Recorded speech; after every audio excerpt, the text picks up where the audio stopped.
Thank you for listening to Podcast West Seattle. My name is Andrew.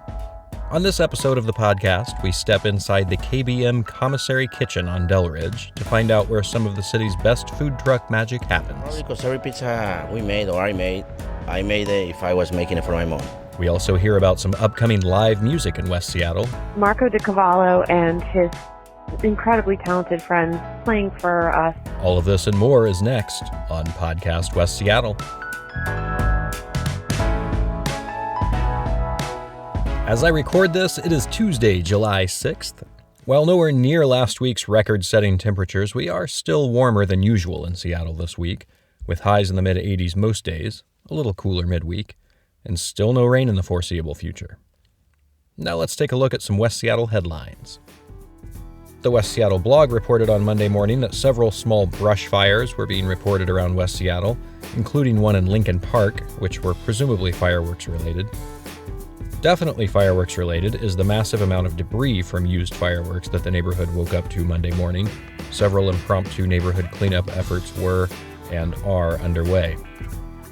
Also in the news from the West Seattle blog, Arbor Heights will be getting a 22 bus route back from King County Metro in September. The 22 runs between Arbor Heights and the Junction. Now let's take a look at some upcoming West Seattle events. With restrictions lifted, more and more events are being planned. One thing I'm looking forward to most is the return of live music. I spoke with Cam at CNP about some of their upcoming shows. We are lucky enough to have had Marco DiCavallo and his incredibly talented friends playing for us for the last, 15 years. And of course, during COVID, there were no live performances. So it's just been in the last couple of weeks that they've come back and set up in the backyard, and it's just delightful. It's filling my soul with joy. They're all top musicians, jazz musicians in their field, and we're really lucky to have them. And then we've started a Sunday afternoon series also outside from 3 to 5. And we just had Jim Page and Orville Johnson play on the 4th of July, who are two Seattle folk legends. And we're starting to line up some more music too, so that those two things will be regular. Saturday morning from 10:30 to noon, Brazilian jazz, and then it'll vary on Sunday afternoons from 3 to 5. And again, it's all outside, but it's covered. There's lots of covered seating, shady seating. The bathroom's available, so as long as it's not hailing, it's pretty comfortable back there. Thank you, Cameron. You can find CNP on California Avenue near Findlay Street. There is no indoor seating, but there is a whole lot of really nice outdoor seating at CNP. Also coming up this weekend is the Junction's annual Summerfest. This year's Summerfest is going old school as a massive 2-day sidewalk sale. Summerfest originated as a sidewalk sale for Junction merchants back in the late 60s. It should be noted that no streets will be closed for this year's fest. In addition to sales, this year's sidewalk sale features several events, both virtual and in person. To learn more, visit wsjunction.org. As for one of those events, the West Seattle blog will be hosting a mayoral forum at the West Seattle Senior Center at noon on Saturday. The forum will be live streamed on multiple channels, as live attendance is limited. And now we're going to take a look at a longtime West Seattle business that got a new public face during the events of the last year and a half. On a usually busy stretch of Delridge near Findlay Street lies a large nondescript building that until recently was not trying to draw attention. We didn't want to attract people. This was a production facility. We didn't do any on-site sales. That building is the KBM Seattle Commissary Kitchen. I'm Keith Matheson. This is my commissary kitchen located in West Seattle. I've had it for 25 years, at least, so it's been a while. The commissary kitchen is a shared use facility where all the major equipment is supplied and allows people to start businesses without having to put in all the infrastructure themselves. So it's a startup with a low capital investment. Keith showed me around the busy kitchen as various entrepreneurs were in the process of crafting some of the city's best food truck cuisine. Right now I see maybe 5 companies that are working. The kitchen's a very large space. Many of the walls are lined with industrial coolers and freezers. There are several huge ovens. There's massive equipment stored everywhere. This is the largest commissary kitchen in Seattle itself. We've got communal work areas and private work areas. We've got multiple hotlines. We've got redundancy in all of our equipment. Something goes down, there's at least one, generally two replacements. It's over 4,000 square feet of production space. We all know the problems faced by small businesses during the pandemic, but for businesses based on Delridge, it was, and is, much harder. West Seattle got a triple whammy, at least in this neighborhood. Most of the people who were running food trucks were down at South Lake Union. That business dried up virtually overnight. At the same time, the bridge went down, so people weren't commuting. And then to make it even more pleasant, they decided to dig up Delridge for over a year. So these folks have been hit about as hard as you can get hit. And that led Keith to take his 20-plus-year-old business and, for the first time, open a public-facing window. I put that in, had that made and installed when the bridge went down because people didn't have any business at all. It became obvious that people are going to need that sales to remain in business, and at least until things open up again. So I hired a company, they designed all this, had it all made, and we installed it. And seemingly overnight, there was this mysterious window on Delridge where you could buy donuts, tacos, pizza, all sorts of other food, all from separate vendors. So that was doing pretty good until they decided to tear up the road. Not all of the tenants of the Commissary Kitchen are selling out of the window, but many are, and it draws welcome attention to the reason that this all exists in the first place: the food. I asked Keith for some highlights of the businesses working out of the kitchen, and then talked to the owners to hear a bit more of the backstory. Keith immediately listed several businesses, but for time's sake, we'll keep it to 3. First up, Oscar's Pizza. My name is Oscar, and I have a pizza food truck that we do pizza by the slice, full pizzas. We do New York style pizza. Well, I've been doing pizza for a while. I've been working in many different pizza places, and I like it, so I wanted to do something that I like. I got a friend that opened an Indian food truck, and then I have an idea of doing like a pizza truck. It's going really well, yeah. People really like it, and we enjoy it. Probably because every pizza we made or I made it if I was making it for my mom. I try to use organic ingredients when it's possible.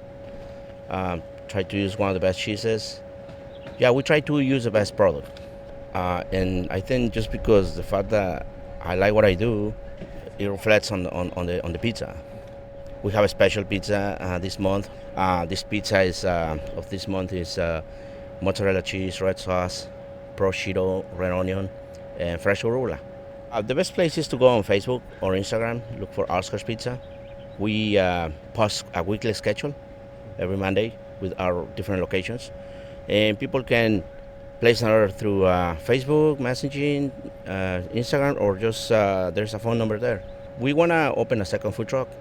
Hopefully, it's going to be ready for next year. And our plan is to have a park somewhere in West Seattle. Thanks, Oscar. Looking forward to Oscar's being available in West Seattle once truck number 2 is up and running. How about another one, Keith? 9th and Hennepin Donuts. He is doing the best out-the-window sales of anybody we have here. Yeah, my name's Justin Newstrom, and I own 9th and Hennepin Donuts. So when I started the business, the first 2 years that I was open, I worked out of the farmers markets. Second anniversary rolled around last year in March of 2020, and I think you see what's coming. So I had my second anniversary, the first or second weekend of March, and then I took a week off to Atlanta for a short vacation, and we were on the plane to Atlanta on Wednesday morning when Jay Inslee shut the state down.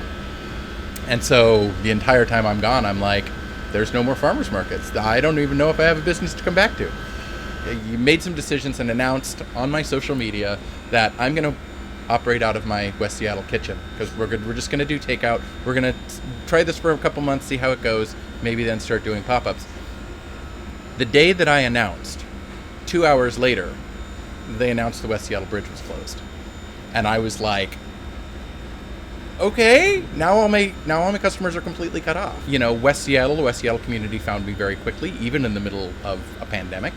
And they started to spread the word. And people who find me tell their friends and say, oh my God, there's this guy who does weird, cool donuts, like fresh out of the fryer, and the flavors are interesting, and they change every week, and they tell their friends, and they come back every week. I am doing very well. I get a lot of, in fact, I've been 3 different farmers markets have reached out to be in the last 2 days, asking when I'm coming back, and I've had to tell all of them, look, at the low, on a slow week, 50% more than what I was ever doing at the farmers markets, even working 5 days a week.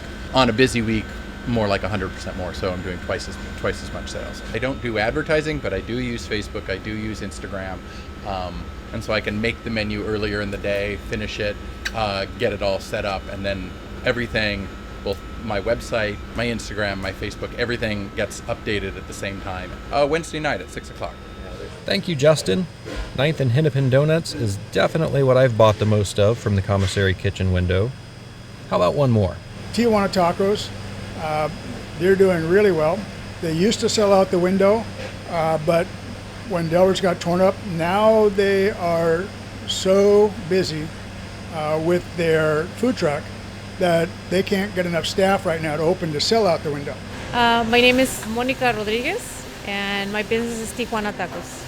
We decided to open our food business because I have a passion for cooking. And I travel quite a bit, but what always brings me back is to my heritage, my mom's cooking, my grandma's cooking, everything I grew up with. And I'm very passionate about that. My food comes from Durango. It's a state of Mexico, and that's where both of my parents are from. And that's where I learned all my food. They're from the country, they're not from the city, so the food is very rustic, and we're giving it a modern twist to present it in a more of a street food style. We sell tacos. The difference with my food truck and our food for also catering is that our food has multiple generations of recipes. They're being passed down. So the food is more ancient in regards to recipes, but you're still going to get it in a taco form, and everybody knows what a taco is. The best way to find our business locally here in Seattle would be to check our Instagram post on Mondays. Because we're a mobile food truck, it moves a lot. So you can find us in local breweries. One couple of markets for sure you will find us is the Fremont Market. That's all year round on Sunday. Everybody knows it. The oldest market in the city. We're always going to be there. The window out of KBM was a blessing to us during the pandemic. We were able to stay afloat. We were able to pay our bills and stay in business during that tough time. So we are very grateful to the customers that came through and buy from us during that time. So it's possible we might, if we grow enough and we can actually afford to hire staff, we might bring the window back. Just want people to know that our food is fresh, nothing is processed. We make everything from scratch. We work around the clock to be able to provide fresh food. I do want to use this media to say thanks to the owner of KBM, because without him and his support, we would have not been in business today. Thanks, Monica. Talking to chefs working on creating the food they love is a privilege not lost on Keith. They feed me more often than is probably good for me. I asked him what he likes most about running the kitchen. Well, the thing that I like about this business is it's almost exclusively first-generation immigrants who are working for the American dream. They're starting with very little. They're working massive hours, taking big risks, and a number of them are doing well. I've had a number of companies who have started here, grown here to the point that they needed to move, and opened their own restaurant. So that's the part that is fulfilling, and that's really the concept of what a commissary kitchen is. Thank you so much, Keith, Oscar, Justin, and Monica. Also a shout out to the La Yarajita food truck that sets up shop in front of the KBM Kitchen on Del Ridge. I had a torta from them that was fantastic and highly recommended. That just about wraps up this episode of Podcast West Seattle. If you have not yet done so, please subscribe to the podcast. The updates are coming quickly these days. Also, leave us a review and let us know what you like or what you'd like to hear more of. And until next time, eat well, West Seattle.